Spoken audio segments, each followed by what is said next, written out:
Hello everyone, Rabbi Abe here. Have you ever heard of the law of attraction? Well, I'm going to explain to you from a Kabbalistic perspective because it's not exactly what many people think. Some people think if you're missing something and you think about it a lot, maybe even become obsessive about it, if you're missing money, if you want a relationship, if you really think about it a lot, you'll attract it to yourself. I'm here to tell you it doesn't work that way. In fact, if you're really thinking about something too much and you obsess about it, you are very likely to be pushing it away, repelling it, not attracting it. So, we'll get into what the rules are, because there are certain rules of desire. And there are desires that do control our life. We'll talk about that. In fact, we're just opening up a special course about desire. We'll get back to it in a minute. But the most powerful desires that there are actually sex, food, money, and love, of course. These are the most powerful desires that there are in our life, and they consciously or subconsciously direct us in everything that we do. But I want to talk about first, and I'll tell you more about that, but first, where does desire come from? I get this question a lot. Where do you get your desires from? Is it from your parents? Is it from your environment? Is it from training? Is it from high school? Is it from where? Where does it come from? Your brothers and sisters? Are we trained to have certain desires and other desires not? No, we are not. So we have to, if we want to understand desires, we have to understand a little bit about the tree of life. So many people who discuss Kabbalistic concepts, there are a lot of people out there, discuss the tree of life. I want to give it to you from the actual sages, not from somebody's head, not from my head, but from the sages that have a lineage that truly explain to us, what is this tree of life? Is it something that you meditate on? Is it something that you want to climb the tree of life and get to a higher level of consciousness? Not the way most people explain it. So I would answer yes or no to that question. What is the tree of life? And simply put, in the teachings that originate from Rabbi Isaac Luria, and that's 500 years old, which is gleaned from the Zohar, which is 2,000 years old, which is gleaned from much older texts, which are at least 4,000 to 5,000 years old. The ancient Kabbalists explain that desire doesn't originate with us in source, meaning as a root level. We're not the root of our desires. Never. They don't come from us. Now, there are different teachings which tell us about desires, and some teachings say desire is good, some teachers say it's bad. According to Kabbalah, let's get to the punchline, desire is everything. It's everything. It's why we will succeed, it's why we will fail. Lack of desire. We will fail with lack of desire. Big desire can help us succeed, but it can also drag us down, as we will see, because desire we would call a double-edged sword. That's what it is. It can be amazing. Imagine a person who wants to swallow up the world with their desire, big desire. But what's their desire for? To help the world, to feed the world, to care about the world, to fix the world. Well, what would you call that person? Probably that's maybe a righteous person. Of course, if a person desires only his own power and only for himself alone, just to empower himself, to enrich himself, that would be an evil person. So it's not about desire as a function itself. Desire itself is a potential energy to be revealed how a person chooses to reveal his desire. So desire itself is neither good or bad, but rather it is creating the potential of a person to reveal energy in his or her life. That would be the definition of desire. And surprise to many of us, the Kabbalists, many of them define desire, or define rather the word consciousness as one thing, desire. And it's not one thing. There are different stages of desire. So I want to read to you from the original text, which is the teachings of the Tree of Life, from where it originally comes from. It is the teachings of what are called the 10 luminous emanations, which is the study of the Tree of Life itself, to understand what exactly is this Tree of Life, how does it function, how do we use it. And so he said, and I'm reading directly from the text here itself in item 50, page 7. This is in an English translation. The original was, of course, written in Hebrew. He says, the Kabbalist is stating, I'll paraphrase just to begin, that the light restricted itself to its middle point. The light restricted itself to its middle point. Now this refers to an endless light, which is represented as the Creator, which we really don't have a mind to comprehend what the Creator actually is. However, this Creator in the place which is called Ein Sof, which literally means the endless, and this Ein Sof is comprised of two concepts. An endless light, which represents an endless fulfillment at every level. So when we say fulfillment, it means anything that can possibly fulfill us. Pleasure, good, I mean, it makes anything to fulfill it. If it's material things, if it's money, if it's love, relationship, if it's happiness, if it's lively, if it's career, if it's health, if it's whatever it is. And the reason why I hesitate is only because physical things, we're not really after physical things. Not really. We want what the physical thing, we hope, will give us a certain feeling. You know, if you're on the yacht with your martini, you are after a certain thing. You don't want the boat. You don't want the liquor itself. You want the feeling that it gives you of some sort of pleasure, if that's your thing. So everything we do, even buying buying a new outfit, buying a shirt, whatever. Oh, I look great in this. So what did you want? You want great. If we want comfort, if we want freedom, if we want peace of mind, if we want security, all of these things are called, in Kabbalah, the light of the Creator. They're all representatives of the light of Creator, except the light of the Creator is all of it. Everything we can possibly imagine, and all the things that we don't even know about that we do need, that are being fulfilled right now as we speak unconsciously. I mean, just think about it. Think about how many things have to be going right now just for a person to lift their arm up and down. A million things, right? It almost makes sense that more things should go wrong than go right. We drive from point A to point B. Nothing happens. And there's some crazy drivers out there. So what am I saying? I'm saying, really, we're experiencing all kinds of fulfillment and beneficence that for the most part we're not even aware of most of the time.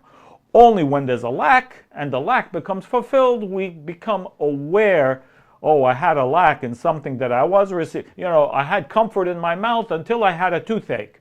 Now I want relief. Okay, well, when did you realize that? Only when you had a toothache, that you desired relief.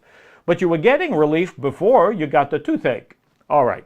Anyway, yeah, we could talk about that for quite a while. But he says something over here that the Kabbalists explain that desire was a creation of the Creator that is called yesh me'ayin. Yesh me'ayin. Existence from non-existence. Existence from non-existence, which is a phenomenon in itself. You see, we can create things out of existence, out of something that already exists. That's our capability. The Creator created something that never existed, doesn't exist, didn't exist, and didn't exist within the Creator himself, because the Creator, him or it, herself, has no desire and never has any desire, because there's no lack within the Creator. And so the Creator created something that didn't exist in order to receive His beneficence. And I say His because force of fulfillment is always going to be male. Recipient, energy of receiving, is always female in force, in terms of force. So energetic forces do have polarity, plus, minus, and therefore they also have gender. Don't get upset. It's energetic, male and female. And the vessel of receiving was born only because the Creator wanted to share. And this is called the thought of creation.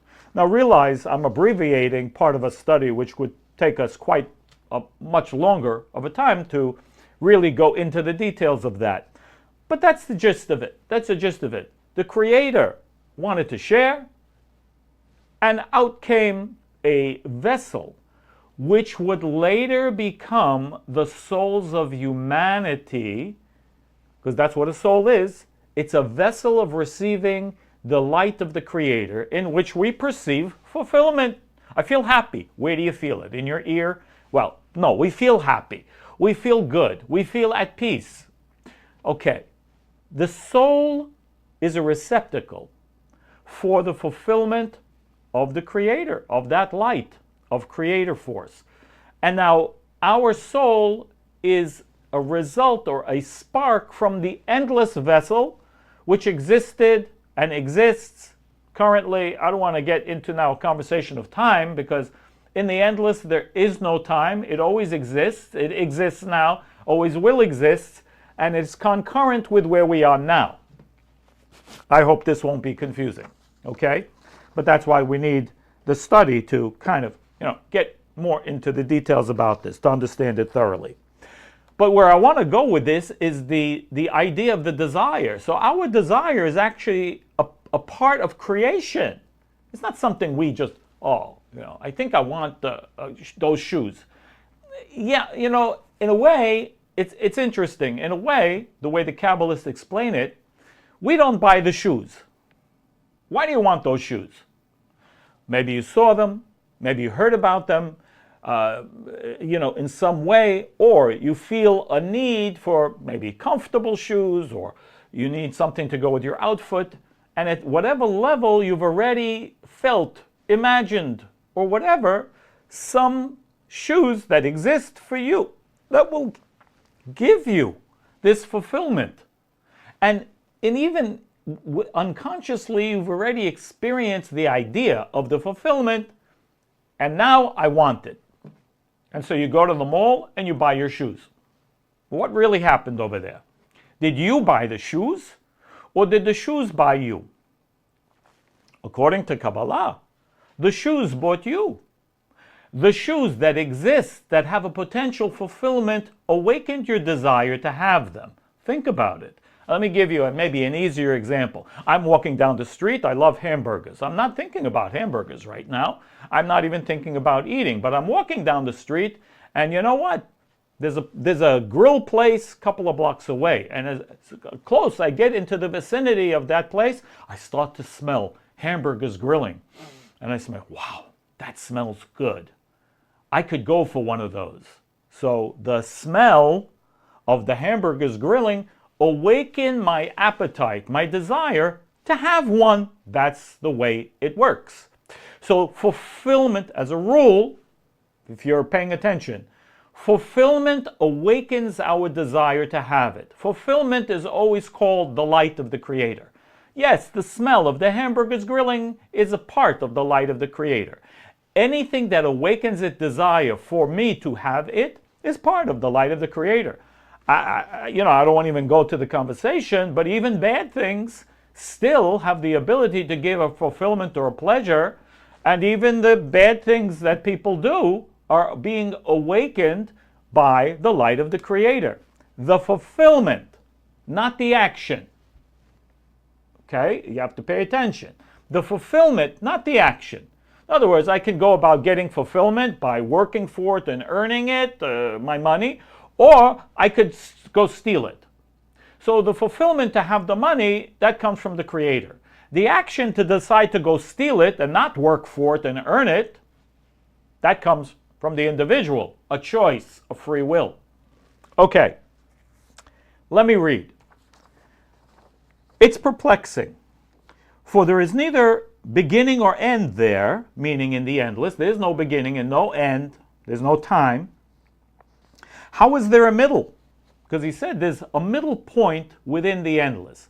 Now, what is this middle point? Now, this is before the tree of life. Okay? This is before the tree of life, and I'll come back to it. Are we dealing with physical matter here? The thing is that it's already been explained that there is a desire. There is desire in the endless too. But it's called simple desire. Simple desire, without discriminations of great and small, because the desire to receive is not regarded as a change of form that makes any separations. Hang on, I will explain. What creates desire? Now, I want to make this as simple as possible. Difference between the light and me create desire. Okay, what does that mean? Let's say you live. I give this example all the time. My teacher used to use this example. You live in a city that has no horses. You never saw a horse before. Will you ever have a desire for a horse if you don't know what it is? No, everyone's the same. No one ever saw a horse. No one knows what a horse is. You will never have a desire for a horse. One day, a guy, wealthy guy, rides into town on a horse. Suddenly, you see the guy on his horse, and what do you say to yourself? First time you ever see a horse. We are different. We were in a status quo. We were all in the same framework regarding horses. Now we see a difference. We are different. And now what I can say is, you know what? I want that too. Imagine a kid who lives in some faraway place where there's no such thing as an iPhone. Never saw an iPhone before. Will he ask his mother for an iPhone? No, never, because he never saw one, doesn't know that it exists. But, you know, the moment he moves to, I don't know, North America or Europe in a modern country and goes to school, one day, what's the first thing he says to his mother when he gets home? Mom, I want an iPhone. Buy me an iPhone. All of a sudden, he feels the lack. What caused him to feel a lack? The difference between where he was and what he sees now, what he perceives now. It's the difference between, it sounds funny, between a perfect state, between a static homeostasis, if we can call it that, a static level. It becomes dynamic when I can create a contrast between me and that. Imagine, you're just, you're living your life and your good friend comes over to you and says, did you ever think I got a great idea for a business? And they tell you the idea. And you say, wow, that's a great idea. I think I'll try that. Where were you 10 minutes ago before he came to you? You didn't have that. You were in a static state. But in the moment he came to tell you an idea, all of a sudden there's a contrast between you and the idea which you did not have before. There's a difference of form, as the Kabbalists call it. And now this causes some level of desire. Now, it doesn't mean to have a great desire, yet the desire must be developed. But clearly, contrast between me and something else, me and someone else, can cause desire to occur. That is the cause of desire. And, it's not for nothing that one of the rules in business, and the Kabbalists explain this, is that if you want to be, let's say, more successful, then surround yourself with successful people. Why? Because successful people will be talking about success. Successful people will be, sharing stories of success. What will it do for you? It will awaken your lack. actually. If you're not in that level of success, and they are, it will cause a contrast. So it's not thinking about and attracting. Oh, I attract. No, it doesn't work that way. Attracting comes from the contrast and desire which must be created. Now, it's just not desire that needs to be created, but that is the first step. We call that the vessel of receiving. And by the way, in the brand new course that just came out, I'm going to be discussing that, okay? I'll give you the details in just a bit. So he says, you should know that the Or Elyon, this upper light, must expand via 4 degrees. It needs to develop. Desire must develop 4 stages, in 4 stages. Now, we call that a creative process. 4 stages, which represent really 9 of the levels of the Tree of Life. Now, I won't get into why. It says 4, but it represents 9. Those of you who know a little bit more Kabbalah, there's a concept of Tiferet, which is really 6. It's called Zeir Anpin, and that's 6 levels really. So 6, and the other 3, which is Chokhmah, Bina, and Malchut, that's 9. Now, we're not discussing the Keter. For reasons I've explained in other places. We won't go into it now. It'll be a little bit too long. But what he's saying, creative process. What's creation? What is the meaning of creative process? Creative process, literally, according to the Kabbalah, means the creation of a desire, of a proper desire. Why? Because without desire, there's no light. No light without desire. No ability to hold light. And the premise of the Kabbalah means receiving. To receive, you must have a place. We call that a vessel. The vessel which is a result of a creative process. Now, that's why I get a lot of questions. Well, I don't have enough desire. True, most of us don't have enough desire in order to achieve many of the things that we would like to achieve or change, transform. Because desire is at the crux. Okay, desire is in the middle of this. If we don't understand these 4 stages, by the way, I go into this personally in my one-on-one with people, deep into this idea, the 4 stages of creative process, how to create the vessel, then we can't achieve what he calls a yearning. Because as he says,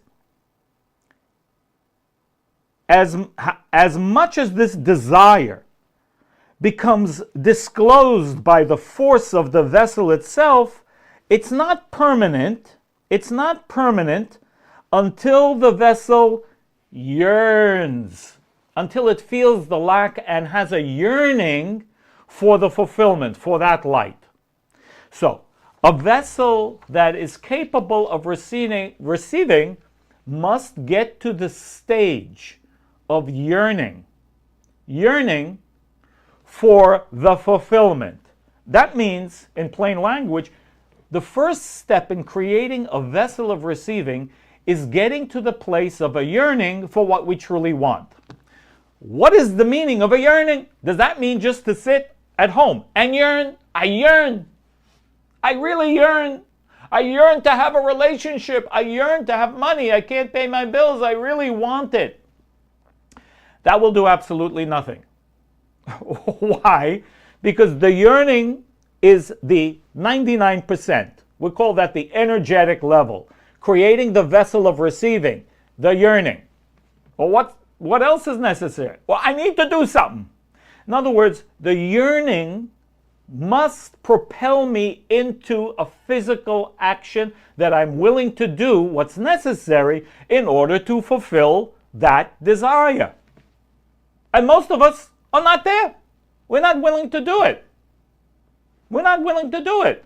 We might be saying, I really should work out. I should work out. I should work out. Saying for 2 years, I should really go to the gym. Do I really have a yearning? Well, how do we know? Well, if I haven't gotten my backside up off the couch and go to the gym, then I'm not in the stage of yearning and nothing will happen. It's that simple or complicated. because we need to get to the stage of desire that will propel us into action.